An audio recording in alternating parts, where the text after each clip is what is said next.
Hi hello friends, welcome to my channel. ನಿನ್ನ ಜೊತೆ ನನ್ನ ಕತೆ ಧಾರಾವಾಹಿಲಿ ಇಂದಿನ ಸಂಚಿಕೆಯಲ್ಲಂತೂ ರೋಚಕವಾದ ಒಂದು ತಿರುವನ್ನ ತಗೋತಾ ಇದೆ ಸಂಚಿಕೆ.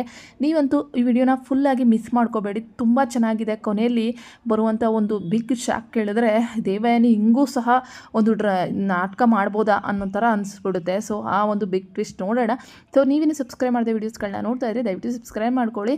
ಇನ್ನು ಅಂಜು ಮದುವೆ ತಯಾರಿಲಿ ಎಲ್ಲರೂ ಸಹ ಬ್ಯುಸಿಯಾಗಿ ಹೋಗ್ಬಿಟ್ಟಿರ್ತಾರೆ. ನಮ್ಮ ನಿಂಗವ್ವಜ್ಜಿ ಬಂದು ಯಾಕೆ ಅಂಜು ಇಷ್ಟೊಂದು ಸಪ್ಪಗಿದೆಯಾ, ಮದುವೆ ಅಂದಮೇಲೆ ಖುಷಿಯಾಗಿರ್ಬೇಕಲ್ವಾ ಅಂದಾಗ, ಅಂಜು ನೀನು ಈ ಥರ ಸಪ್ಪಗಿದ್ರೆ ಚೆನ್ನಾಗಿರಲ್ಲ, ನಾನು ನನ್ನ ಮದುವೆಲಿ ಹೆಂಗಿದೆ ಗೊತ್ತಾ ಅಂದಾಗ, ಹೆಂಗಿದ್ರ ಅಜ್ಜಿ ಅಂದಾಗ, ನನಗೆ 2-3 ಲವ್ವರ್ ಇದ್ರು ಅಂದಾಗ, ಲವ್ವರ್ ಹೆಸ್ರೇನಜ್ಜಿ ಅಂದಾಗ, ಲೋಕೇಶ್ ಅಂದಾಗ, ಅದೇ ಗೆಡೆ ತಿಮ್ಮ ಅಂತ ಒಂದು ಹಾಡು ಬರುತ್ತದಲ್ಲ ಅಂದಾಗ, ಹೌದು ಅವರೇನಾ ನಿಮ್ಮ ಲವ್ವರು ಅಂದಾಗ, ಹ್ಞೂ ಕಣೆ ಅಂತೇಳ್ಬಿಟ್ಟು ಅಜ್ಜಿ ನಾಚ್ಕೊತಾ ಇರ್ತಾರೆ.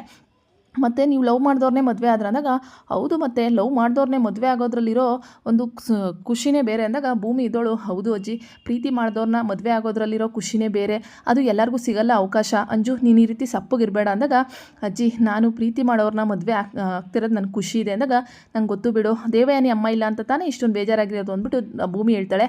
ಆ ಥರ ಎಲ್ಲ ಏನೂ ಇಲ್ಲ ಭೂಮಿ, ನಮ್ಮಮ್ಮ ಆ ಶಾರದಾ ಅತ್ತೆ ಮೇಲೇ ಆ ಥರ ಅಟ್ಯಾಕ್ ಮಾಡಿದವರು ಅವರಿಲ್ಲ ಅಂತ ನನಗೇನು ಬೇಜಾರಿಲ್ಲ ಅಂದಾಗ, ಮತ್ತು ಖುಷಿಯಾಗಿರೇ, ನಾನು ನೋಡು ಪ್ರೀತಿ ಮಾಡಿದವ್ರನ್ನೇ ಮದುವೆ ಆಗಿ 3 ಮಕ್ಕಳೆತ್ತಿದ್ದೀನಿ ಅಂತೇಳ್ಬಿಟ್ಟು ಹೇಳ್ತಾ ಇರ್ತಾರೆ. ನನ್ನ ಕನಸಲ್ಲೂ ಅಷ್ಟೇ, ಆ ಜನ್ಮದಲ್ಲೂ ಅಷ್ಟೇ, ಹೋದ ಜನ್ಮದಲ್ಲಿ ಎಲ್ಲ ಜನ್ಮಕ್ಕೂ ಅವನೇ ನನ್ನ ಗಂಡ ಅಂತೇಳ್ಬಿಟ್ಟು ನಿಂಗವ್ವಜ್ಜಿ ಹೇಳ್ತಾರೆ. ಓಹೋ, ಅವ್ರ ಹೆಸ್ರೇನ 3 ಮಕ್ಕಳು, ರಾಮ, ಕೇಶವ, ಈ ಕಡೆ ಇನ್ನೊಂದು ಹೆಸ್ರನ್ನ ಏನೋ ಹೇಳ್ತಾಳೆ, ಚಂದ್ರಿಕಾ ಅಂತ. ಏನೇ ನೀನು ಓದ್ ಜನ್ಮದಲ್ಲಿ ಅಂತ ಹೇಳ್ತಿದ್ದೀನಿ, ನಾನು ಈಗ ಕನಸು ಕಾಣ್ತಿರೋದು ಈಗೂ ಅವೇನಾ ಪೀಡೆ ನನ್ನ ಮಕ್ಕಳು ಅಂತೇಳ್ಬಿಟ್ಟು ಅಜ್ಜಿ ಫುಲ್ಲು ಕಾಮಿಡಿ ಮಾಡ್ತಾ ಇರ್ತಾರೆ. ಇನ್ನು ಖುಷಿಯಲ್ಲಿ ಎಲ್ಲರೂ ಸಹ ಖುಷಿಯಾಗಿರ್ತಾರೆ. ಅಂಜು ಇದ್ದೋಳು, ನನಗೆ ತುಂಬ ಖುಷಿಯಾಗಿದೆ, ನಚ್ಚಿನ ಮದುವೆ ಆಗ್ತಿರೋದಕ್ಕೆ ನನಗೇನು ಬೇಜಾರಿಲ್ಲ ಅಂತೇಳ್ಬಿಟ್ಟು ಎಲ್ಲರ ಹತ್ರನೂ ಹೇಳ್ತಾ ಇರ್ತಾಳೆ. ಅಪ್ಪು ಇದ್ದೋಳು, ಹೌದೌದು ಬಿಡಮ್ಮ ಅಂದಾಗ, ನೋಡು ಇಲ್ಲಿ ಅಂಜು, ನಮ್ಮ ಭೂಮಿ ಎಷ್ಟು ಲವಲವಿಕೆಯಿಂದ ಇರ್ತಾಳೆ, ನನ್ನ ಮಗ ಮತ್ತು ಸೊಸೆ ನೋಡ್ತಾ ಇದ್ದರೆ ನಂಗೆ ಖುಷಿ ಅಂದಾಗ, ಅಮ್ಮ ನಿನ್ಗೆ ಯಾವಾಗಲೂ ಭೂಮಿ ಅಜಿತ್ ಇಬ್ಬರನ್ನೇ ಸಿಗೋದು, ನಾನು ಸಿಗಲ್ವ ನಿನಗೆ ಹೋಗ್ಲಕ್ಕೆ ಅಂತೇಳ್ಬಿಟ್ಟು ಅಪೇಕ್ಷೆ ಹೇಳ್ತಾ ಇರ್ತಾಳೆ. ಇನ್ನು ನಮ್ಮ ಶ್ರವಣ್ ಇದ್ದವರು, ಅಜಿತ್ ನಿನ್ನ ಹತ್ರ ಒಂದು ವಿಚಾರಣೆ ಮಾಡಬೇಕು ನಾನು, ನಿಜವಾಗ್ಲೂ ದೇವಯಾನಿನೇ ನಮ್ಮ ಕುಟುಂಬದ ಮೇಲೆ ದೊಡ್ಡ ಅಟ್ಯಾಕ್ ಮಾಡಿಸಿರೋದು ಸತ್ಯನೇನೋ ನಿಜನೇನೋ ಅಂತೇಳ್ಬಿಟ್ಟು ಶ್ರವಣ್ಗೆ ಹೇಳ್ತಾರೆ. ಹೌದು ಕಣೋ ಅಜಿತ, ವಿಚಾರದಲ್ಲಿ ತುಂಬ ಗೊಂದಲ ಆಗ್ತಿದೆ, ನೀನು ನಿಜ ಹೇಳು, ನನಗೂ ಇನ್ನೂ ಕ್ಲಾರಿಟಿ ಸಿಕ್ಕಿಲ್ಲ, ದೇವಯಾನಿನೇ ಈ ಕೆಲಸ ಮಾಡಿರೋದು ನಿಜನಾ ಅಂತೇಳ್ಬಿಟ್ಟು ರಾಮ್ ಸಹ ಕೇಳ್ತಾರೆ. ಅಪ್ಪ ನೀವಿಬ್ಬರು ಮಾತಾಡ್ತಿರೋದು ನೋಡಿದ್ರೆ ನಾನೇನೋ ತಮಾಷೆಗೆ ದೇವಯಾನಿ ಅತ್ತೆನ ನಾನು ಅರೆಸ್ಟ್ ಮಾಡಿದ್ದೀನೇನೋ ಅಂತ ಅನ್ಕೋಬೇಕು, ಆ ರೀತಿ ಅನಿಸ್ತಿದೆ ಅಂದಾಗ, ಮತ್ತು ಇನ್ನೇನೋ ಆಗುತ್ತೆ, ಒಂದು ಅರ್ಥ ಆಗ್ತಿಲ್ಲ ಕಣೋ ಅಂತೇಳ್ಬಿಟ್ಟು ಶ್ರವಣ್ ಹೇಳ್ತಾರೆ. ಮಾವ 2 3 ಸತಿ ನಾನು ಈ ಒಂದು ಇದನ್ನು ಕೇಸ್ನ ಇನ್ವೆಸ್ಟಿಗೇಷನ್ ಮಾಡಿ ದೇವಯಾನಿ ಅತ್ತೆನ ಅರೆಸ್ಟ್ ಮಾಡಿರೋದು, ಯಾವುದೇ ರೀತಿ ಫ್ರಾಡ್ ಇಲ್ಲ ಇದರಲ್ಲಿ, ದೇವಯಾನಿ ಅತ್ತೆ ಈ ಕೃತ್ಯ ಮಾಡಿದ್ದಾರೆ, ಅದಕ್ಕೋಸ್ಕರ ಅರೆಸ್ಟ್ ಮಾಡ್ತಾ ಇರೋದು. ಈಗ ಅಂಜು ಮತ್ತು ನಚ್ಚಿ ಮದುವೆ ಇದೆ, ನಾವು ಸಪ್ಪಗಿದ್ರೆ ಅವ್ರಿಗೆ ಏನು ತಾನೇ ಖುಷಿಯಾಗಿರ್ತಾರೆ, ನಾವು ಅವ್ರನ್ನ ನಗಿಸ್ಬೇಕು ಅಂತೇಳ್ಬಿಟ್ಟು, ಬಾರೋ ತೀಟೆ ತಮ್ಮ ಅಂತೇಳ್ಬಿಟ್ಟು ನಚ್ಚಿಗೆ, ನೀನು ಇವಾಗ ಮಾಡ್ತಿರೋ ಕೆಲಸ ತುಂಬ ದೊಡ್ಡದು ಕಣೋ, ಅಂಜುಗೆ ನೀನೇ ಧೈರ್ಯ ಹೇಳ್ಬೇಕು ಅಂತ ಅಜಿತ್ ಹೇಳ್ತಾ ಇರ್ತಾರೆ. ಸರಿ ಆಯಿತು, ಈಗ ಬೇರೆದನ್ನೆಲ್ಲ ಬೇರೆ ಕಡೆ ಬಿಟ್ಟು ಮೊದಲು ಖುಷಿಯಾಗಿ ಮದುವೆ ಮಾಡೋಣ ಅಂತ ಅಜಿತ್, ರಾಮ್, ಶ್ರವಣ್ ಎಲ್ಲ ಮುಂದಾಗ್ತಾರೆ. ಇನ್ನು ನಮ್ಮ ಸತ್ಯಣ್ಣನೂ ಸಹ ಅದಕ್ಕೆ ಸೇರ್ಕೊತಾರೆ ಅಂತಲೇ ಹೇಳ್ಬೋದು. ಅಂಜು ಮತ್ತು ನಚ್ಚಿ ಮದುವೆ ಎಲ್ಲ ಕಾರ್ಯಗಳು ಶುರುವಾಗ್ತವೆ. ಇನ್ನು ತಂದೆ ತಾಯಿ ಬಂದು, ಹೆಣ್ಣಿನ ತಂದೆ ತಾಯಿ ಬಂದು ಧಾರೆನ ಹುಯ್ಬೇಕು ಅಂದಾಗ, ಅವರ ತಂದೆ ತಾಯಿ ಇಲ್ಲ ಅಂದರೂ ಪರವಾಗಿಲ್ಲ, ನಾನು ಅವ್ರಿಗೆ ದೊಡ್ಡಪ್ಪ ಆಗ್ಬೋದು, ನಾನು ಈ ಕಾರ್ಯ ಮಾಡ್ಬೋದಾ ಅಂತ ಶ್ರವಣ್ ಕೇಳ್ತಾರೆ. ಧಾರಾಳವಾಗಿ ಮಾಡ್ಬೋದಪ್ಪ ಅಂತೇಳ್ಬಿಟ್ಟು ದೊಡ್ಡ ಗುರುಗಳು ಹೇಳ್ತಾರೆ. ಶ್ರವಣ್ ಮತ್ತು ಶಾರದಾ ಅಂಜುನ ನಚ್ಚಿಗೆ ಧಾರೆ ಉಯ್ದು ಕೊಡ್ತಾರೆ. ಈ ಒಂದು ಮೂಮೆಂಟ್ನ ತುಂಬ ಒಂದು ಎಮೋಷ್ನಲ್ ಆಗಿ ನಾವು ನೋಡ್ಬೋದು. ಯಾವುದೇ ತಂದೆ ಆದ್ರೂ ಈ ಥರ ಶ್ರವಣ್ಗೆ ಆಗಿರೋ ಅನ್ಯಾಯದ ಮೇಲೆ ಈ ಅಂಜುಗೆ ಅವರು ಈ ಥರ ಬಂದು ಮಾಡ್ತಾರಲ್ಲ, ಧಾರೆ ಉಯ್ದು ಕೊಡೋ ಕೆಲಸ ಯಾರು ತಾನೇ ಮಾಡ್ತಾರೆ. ಅವ್ರ ತಾಯಿ ಎಷ್ಟು ಅವ್ರು ಸಂಸಾರನೇ ನುಚ್ಚು ನೂರು ಮಾಡಿದ್ರು ಶ್ರವಣ್ ಎಷ್ಟು ಒಳ್ಳೆಯವರು ಅಂತ ಇದರಲ್ಲಿ ಅರ್ಥ ಆಗುತ್ತೆ. ಇನ್ನು ತಾಳಿಗೆ ಎಲ್ಲರ ಕೈಲೂ ನಮಸ್ಕಾರ ಮಾಡ್ಕೊಬನ್ನಿ ಅಂತೇಳ್ಬಿಟ್ಟು ಗುರುಗಳು ಕೊಡ್ತಾರೆ. ಅಪೇಕ್ಷೆ ಎಲ್ಲರ ಕಡೆ ನಮಸ್ಕಾರ ಮಾಡ್ಕೊಬಂದು ತಾಳಿನ ನಚ್ಚಿಕೆಗೆ ಕೊಡ್ತಾರೆ. ನಚ್ಚಿ ಇದ್ದವರು, ಇನ್ನು ಯಾವುದೇ ರೀತಿ ಕಷ್ಟ ನಿನಗಿರಲ್ಲ ಅಂಜು ಅಂತೇಳ್ಬಿಟ್ಟು ಶಾಸ್ತ್ರೋಕ್ತವಾಗಿ ತಾಳಿನ ಕಟ್ತಾರೆ. ಎಲ್ಲರೂ ಸಹ ಆಶೀರ್ವಾದ ಮಾಡ್ತಾರೆ. ಇನ್ನು ತಾಳಿ ಕಟ್ತಿದ್ದಂಗೆ ನಮ್ಮ ಅಂಜು ರಿಯಾಕ್ಷನ್ನೇ ಒಂಥರ ಚೇಂಜ್ ಆಗ್ತಾ ಇರುತ್ತೆ. ಸೊ ಅಮ್ಮನಂತೆ ಮಗಳು ನೂಲಂತೆ ಸೀರೆ ಅನ್ನೋ ಥರ ಆಗೋಗ್ಬಿಡುತ್ತೆ. ಎಲ್ಲರ ಕಣ್ಣಂಚಲ್ಲೂ ಕಣ್ಣೀರಿರುತ್ತೆ. ಅಜಿತ್ ಇದ್ದವರು, ಅಪ್ಪ ಹೆಂಗು ನನ್ನ ತಮ್ಮ ಮತ್ತು ಅಂಜನಾ ಮದುವೆ ಆಯ್ತಲ್ಲ, ಅಷ್ಟೇ ಸಾಕು, ಬೇರೆ ತೊಂದರೆಗಳ್ನ ಆಮೇಲೆ ನೋಡ್ಕೋಬೋದು ಅಂತೇಳ್ಬಿಟ್ಟು ಹೇಳ್ತಾ ಇರ್ತಾರೆ. ಇನ್ನು ಅಂಜು ಮತ್ತು ನಚ್ಚಿ ಇಬ್ಬರು ಸ್ವಲ್ಪ ಡಲ್ಲಲ್ಲೇ ಇರ್ತಾರೆ. ಯಾಕೆಂದರೆ ಅಂಜನಂಗೆ ನಮ್ಮಮ್ಮ ಇಲ್ವಲ್ಲ ನನ್ನ ಮದುವೆ ನೋಡೋಕ್ಕೆ ಅನ್ನೋ ಕೊರಗು ಒಳಗೊಳಗೇ ಕಾಡ್ತಾ ಇರುತ್ತೆ. ಅದನ್ನು ಅವಳು ಹೇಳ್ಕೊಳಲ್ಲ ಅಷ್ಟೇ.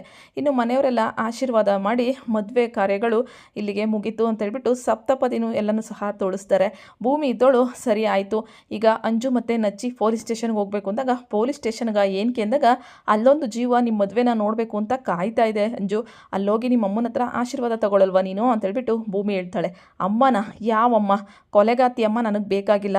ದೇವ್ರಂಥ ಶಾರದತೆನ ಕೊಲೆ ಮಾಡೋಕ್ಕೆ ಬಂದಿರೋರು ನಮ್ಮಮ್ಮ, ಅವಳ ಹತ್ರ ಆಶೀರ್ವಾದ ತಗೊಂಡಿಲ್ಲ ಅಂದರೆ ನನಗೇನು ಈ ಮದುವೆ ದೊಡ್ಡ ಇದಾಗ್ಬಿಡಲ್ಲ. ನನಗೆ ಮದುವೆ ಆಗಿರೋದೇ ದೊಡ್ಡ ಖುಷಿ ಇದೆ, ಇಲ್ಲಿರೋರೇ ನನ್ನ ತಂದೆ ತಾಯಿ ಅನ್ಕೊತೀನಿ ಅಂತೇಳ್ಬಿಟ್ಟು ದೊಡ್ಡ ಹೈ ಡ್ರಾಮಾನ ಸ್ಟಾರ್ಟ್ ಮಾಡಿಬಿಡ್ತಾಳೆ. ಓ ಇವಳು ನಿಜವಾಗ್ಲೂ ದೇವಯಾನಿನ ಇಷ್ಟೊಂದಾಗಿ ದ್ವೇಷ ಮಾಡ್ತಾ ಇದ್ದಾಳ ಅನ್ಕೋಬೇಕು. ಆ ಮಟ್ಟಕ್ಕೆ ಮಾತುಗಳನ್ನ ಆಡ್ತಾಳೆ. ನನಗೆ ನಮ್ಮಮ್ಮನೂ ಇಲ್ಲ ಯಾರೂ ಇಲ್ಲ, ನಿರಪರಾಧಿ ಅಂತ ಆಗೋವರೆಗೂ ನಾನು ನಮ್ಮಮ್ಮನ ಹತ್ರ ಹೋಗಲ್ಲ ಅಂತೇಳ್ಬಿಟ್ಟು ಹೇಳ್ತಾಳೆ ಈ ಅಂಜು. ಅಜಿತ್ಗೆ ಇದು ನಿಜ ಅನ್ನಿಸ್ಬೇಕು. ನಿಜವಾಗ್ಲೂ ಅಂಜನ ಬದಲಾಗಿದ್ದಾಳ, ಇವಳು ಅಂಜುನೇನಾ ಅಮ್ಮ ಮಗಳು ಅಷ್ಟೊಂದು ಕಚ್ಕೊಂಡಿದ್ರು ಈಗ ಇಷ್ಟೊಂದೆಲ್ಲ ಮಾತಾಡ್ತಿದ್ದಾಳಲ್ಲ ಅಂತೇಳಿ. ಅಂಜು ಆ ರೀತಿಲ್ಲ ಮಾತಾಡಬಾರ್ದು, ಇಷ್ಟೇ ಆದರೂ ಅವ್ರು ನಿಮ್ಮ ಅಮ್ಮ ಅಲ್ವಾ ಅಂತ ಭೂಮಿ ಹೇಳ್ತಾಳೆ. ನೋಡು ಭೂಮಿ, ಒತ್ತಾಯ ಮಾಡಬೇಡ, ನನಗೆ ಅವ್ರ ಮುಖ ನೋಡೋಕ್ಕೆ ಇಷ್ಟ ಇಲ್ಲ. ನನಗೆ ನಮ್ಮ ಅತ್ತೆ ಮಾವ ಇಲ್ಲಿಲ್ವ ಶ್ರವಣ್ ದೊಡ್ಡಪ್ಪ ಅವರೇ ನನ್ನ ತಂದೆ ತಾಯಿ, ಇನ್ಯಾರೂ ನನಗೆ ಅಮ್ಮನ ನೋಡೋಕ್ಕೆ ಹೋಗಿ ಅಂತೇಳ್ಬಿಟ್ಟು ಹೇಳಬಾರ್ದು, ನನಗೆ ಅದು ಇಷ್ಟ ಆಗಲ್ಲ ಅಂತೇಳ್ಬಿಟ್ಟು ಅಂಜನ ಹೇಳ್ತಾ ಇರ್ತಾಳೆ. ಅವಳಿಗೆ ಇಷ್ಟದ ಪ್ರಕಾರ ಇಷ್ಟ ಇಲ್ಲದ ಪ್ರಕಾರ ಯಾಕೆ ಹೋಗಬೇಕು, ಆಯಿತು ಬಿಡು ಅಂಜು ನಿನ್ನಿಷ್ಟನೇ ಅಂತೇಳ್ಬಿಟ್ಟು ಮನೆಯವರೆಲ್ಲ ಸುಮ್ಮನಾಗ್ತಾರೆ. ನಂತರ ಸ್ಟೇಷನ್ಗೆ ಬರ್ತಾರೆ ಶ್ರವಣ್ ಮತ್ತು ರಾಮ್. ಸುಮ್ಮನೆ ಬರಲ್ಲ, ಅಲ್ಲಿಗೊಂದು ಮ್ಯಾಟ್ರ್ ತೊಗೊಬಂದಿರ್ತಾರೆ. ಅಷ್ಟರಲ್ಲೂ ಅಲ್ಲಿ ನಡೆದಿರೋದೇನು ಗೊತ್ತಾ, ದೇವಯಾನಿ ಅಜಿತ್ ಹತ್ರ ಒಂದು ದೊಡ್ಡ ಸುಳ್ಳ ಹೇಳಿರ್ತಾಳೆ. ನಾನು ಇಷ್ಟೆಲ್ಲ ಮಾಡೋಕ್ಕೆ ಕಾರಣನೇ ಬೇರೆ ಅಜಿತ್ ಅಂದಾಗ, ಏನದು ಅದನ್ನೇ ತಾನೇ ನಾವು ಕೇಳ್ತಿರೋದು ಅಂದಾಗ, ಅದು ನನ್ನ ಗಂಡ ರಮಣ್ ನಿಮ್ಮ ಚಿಕ್ಕಪ್ಪ ಅವರು ಮಾಡಿದಂಥ ಎಡವಟ್ಟು ಅಂದಾಗ, ನಮ್ಮ ರಮಣ್ ಮಾವ ಏನು ಮಾಡಿದರು ಅಂದಾಗ, ಅವರು ರೋಸಿ ಅನ್ನೋ ಹುಡುಗಿ ಜೊತೆ ಪ್ರೀತಿಯಿಂದ ಸಲಿಗೆಯಿಂದ ಇದ್ದರು ಅಂದಾಗ, ಅದಕ್ಕೂ ಇದಕ್ಕೂ ಏನು ಸಂಬಂಧ ಇದೆ ಅಂತಂದಾಗ, ಸಂಬಂಧ ಇದೆ ಅಜಿತ್, ರಮಣ್ ನನಗೆ ಮೋಸ ಮಾಡಿ ಆ ಹುಡುಗಿ ಜೊತೆ ಹೋಗಿ ಜೀವನನ ಕಟ್ಕೊಂಡಿದ್ದ ಅಂತೇಳ್ಬಿಟ್ಟು ಹೇಳ್ತಾ ಇರ್ತಾರೆ. ಇನ್ನು ಆ ಫೋಟೋನ ತಗೊಬರ್ತಾರೆ ಶ್ರವಣ್ಣು ಸ್ಟೇಷನ್ಗೆ.